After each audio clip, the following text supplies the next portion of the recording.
This is the plaintiff, Nicola Sutherland Merrill.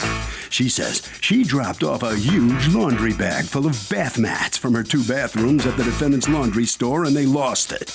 They told her to come back when the manager was on duty to fill out some forms. But every time she returned, they told her the manager wasn't there. This went on for months. It became apparent she was being strung along.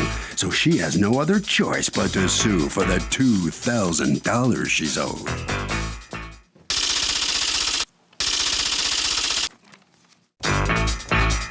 This is the defendant, William Green. He says there was some sort of mix-up and someone mistakenly took the plaintiff's laundry from his store. He knows it's his responsibility, but the plaintiff's claiming there's also gold in her laundry bag because she's suing for $2,000 for some dirty old bath mats. His liability is clearly stated on his receipt and is only on the hook for up to $75. So there. He's accused of not having clean hands.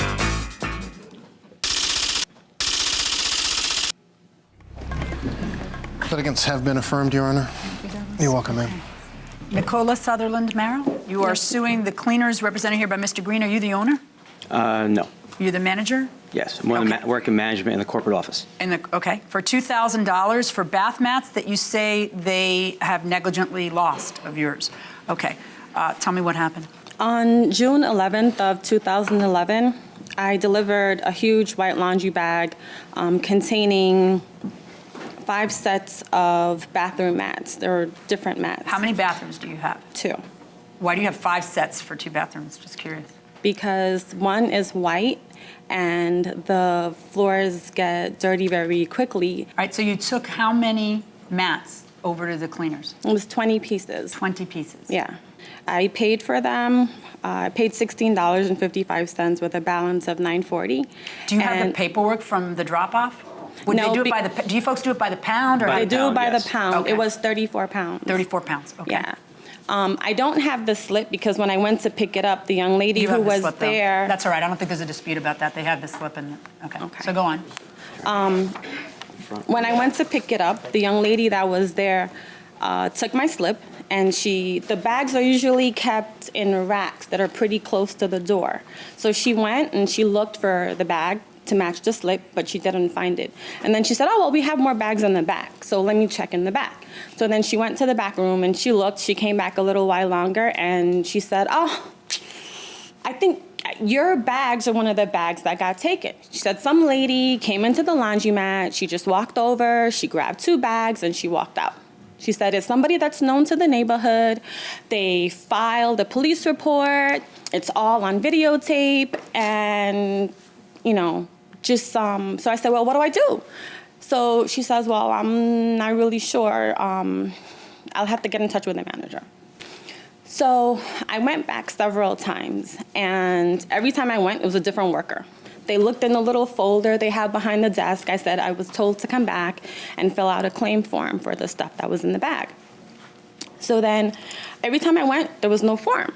I stopped several times. Then on September 16th now, this is like more months later, and I was standing talking to the young lady. She says, oh, again, she looked in the folder. There was no claim form. So what ends up happening? Get to the end here. I still went back several times after, called several times after, and now it's like November, and I still haven't gotten the claim form. Nobody has gotten back to me. I did get in touch with somebody who said she was a manager, but she too was new, and every single time was a different person that I was talking all right. to. You know what? You have more patience than I do because I don't want to hear about this anymore. Go ahead. What's going on?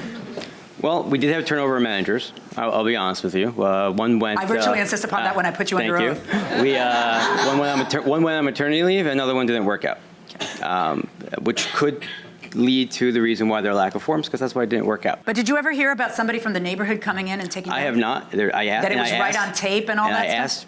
No one has any tape. No police report. Nothing. It's possible. There are people who speak off the top of their head, and they may not know what employees they're who made talking up about when stories. they They tell a felt customer that? uncomfortable. They didn't know how to say, well, we lost your bag. All right. Well, either way, if the bag is in your cup, put your hand down.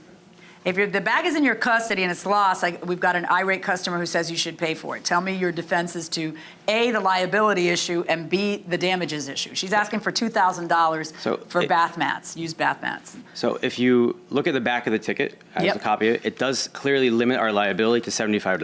All right. Does anybody ever look at the back of the ticket? Who has said, put your hand down. Has anyone since read the back of their laundry ticket? Let me see a show of hands. Welcome back to the People's Court. Harvey Levin here. So, are you stuck by the back of the ticket which says you're limited to $75 a customer? Yeah, you are. Even if you have $2,000 worth of stuff? Yeah. Yeah. Why? I mean, nobody reads the back. You know that. Nah, nobody reads it. But I mean, if that's what it is what it is. I mean, if you bring that much money to get worth of clothes to go get them dry cleaned, Then how do you deal with it if you're bringing that much money? What do you do? There's nothing you can do. If it's on the back, then you're just liable to take care of that. You just got to roll the dice. Got to roll the dice. Okay, going inside the courtroom. For $26 of laundry, if we would have to pay everyone $2,000 for used clothing, we would have to stop our wash and fold. You'd have to stop doing wash and fold. It's just because not what? Because your potential theory is that liability- it's not 26 pounds, it's 34 pounds, right? $26 worth. $26 worth. 70 Okay. cents a pound, approximately, 75 Okay. cents. It's not that big of a, and we Well, I don't also, know. we can't. This is, I mean, if it's my stuff, I'd be angry you lost my stuff. This seems to think that she can sue for replacement value. Not She actual knows. value. I think you can't because while you're talking about it in your complaint, that it's not. I understand there's depreciation, but I don't want to pay it. Well, that's what happens is if you got use out of it, that use isn't free. So that's why the courts don't apply a replacement standard. And a lot of people think that's unfair because they feel like, well, I got to go out and buy it now. That's what it's going to cost me. And I understand that. But that's how it is. Your measure of damages is what you would get if you tried to sell them at a flea market, just so you understand that, okay? That's, or or in a garage sale. It's the market value of your used bath mats. That would be the top you could get, period. Now, you're saying, but Judge, she's limited. Limited to what, according to you? Limited according to the ticket, $75. We do try to sell for, I would sell for more, a little bit. The problem that we have in these things is we don't know. It's not dry cleaners. It's not itemized. We don't know what's in there. Do you get a lot of people who are trying to take advantage of this situation? Yes. We had someone sue us for one bag for $77,000. $7,000 for a bag that they dropped off, like from a moving car? 25 pounds worth. It's just because we get $2,000. Do you have the receipts for the items you say are missing? I don't have. We have two issues going on. One is, are you limited by the limitation of liability? And two is, what are your damages? We don't have a did they lose your stuff issue. That's settled, okay? So we're past that. What we're talking about is, did you really have $2,000 worth of stuff there? And even if you did, are you still limited by the limitation that's right on your ticket? So do you have any receipts for any of the items you say are missing? I don't have receipts for the items. How many mats do you say were in that bag? There were 20 pieces. 20, you shoved 20 pieces of mats, 20 pieces of mats that are this big and this big, 22 by I don't know what. You shoved 20 pieces into a bag? 5 of them were tub mats, so that's just like terry cloth. But this is not the bag, but it's a bag similar to this. It's a cloth bag. And the bag sits like this high. So when it's stuffed, it's a pretty big bag. I can show you what 25 pounds looks like and I have a picture of what 34 pounds looks like exactly. This is 25 pounds. Well, I could have 25 pounds of a bowling ball, Right. and then it'll be smaller. 25 pounds of laundry. What's in there? Laundry. Open it up. What kind of laundry? Jeans, pants, shirts, underwear. 25 pounds. Whose laundry did you bring in here? The COO. Pardon? The COO. The COO's laundry. Took it straight from his office. I think it says kids' laundry, but. Wait, you don't have to take it out. Let me just take a look. If you want, I can show you a picture of a 34 pounds. That's pretty dense. Yeah. Here you go. This is 34 pounds. 34.1 to be exact. And that's in a what? Oh, that's a scale, but I don't know what the scale looks like. All right. What do I do about the fact that the ticket, the contract that you have in this case, limits your liability to a total of $75 per order? So what do I do with that? Okay, I understand what you're saying regarding that. It's not like you could have picked the different cleaners. They all have a limit of liability. This is how it works. But what they do, if you're able to actually speak to a thinking human being, is they negotiate something because they want your business and they don't want you to badmouth them to other people in the neighborhood. They want to be able to thrive in whatever neighborhood you're in. And if somebody's unhappy, it's not good for business. So they usually attempt to work something better. This poor lady had no opportunity to even do that because everyone there is a slack jaw until you stepped in, or I hope. I hope. It Right? looks like we're trying to straighten it out. We So what are acknowledge you there was willing a to do? mistake. Just out of curiosity, what are you willing to do for her? We typically give a few $100s in situations like this, and we can do that here as well. So what are you offering her? $250? Would you like to take what's behind door number 1, or you want me to rule? Take what's behind door number 1. Take what's behind door number 1. No, I will. The next words out of your mouth are Yes. just rule, judge, or I'll take what's behind door number 1. I'll take what's behind door number 1. Thank you, Carol Merrill. I settle. didn't want to be here. All right, guys, hold on right there, please. Well, here he comes, the new host of Let's Make a Deal.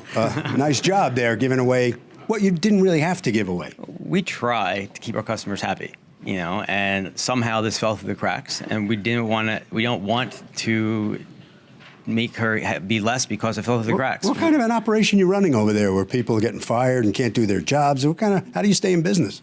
Well, you stay in business by replacing people who can't do their jobs. That's how you keep moving forward. And mistakes get made, and you correct them. That's why we offer a little more money than we had to, because we make mistakes. Okay. All right, good enough. All right, sir. Right there. All right, so come on in here. Pretty smart of you to take what was behind door number 1, because on the ticket, it says 75 is the max, Well, that was my fault for not reading the ticket, 1. But 2, I try to support local businesses, and I just really feel like a huge disservice was done. If I had any idea about the $75, 1 mat is more than $75. I would not have left them there. Mm-hmm. Well, you give this guy credit for trying his best for you? I don't feel as if he tried his best because I don't want to be in court. This is a waste of my time. You're going to go back there and bring your... I will not go back there, and I will not recommend that laundromat to anyone. Harvey? Okay, you know what? These liability limitation clauses are enforceable, so you should know what you're getting into when you go to the dry cleaner. Maybe negotiate something, but you got to understand what you're getting into. That will do it for this case. The litigants for the next case on the way into the courtroom right now.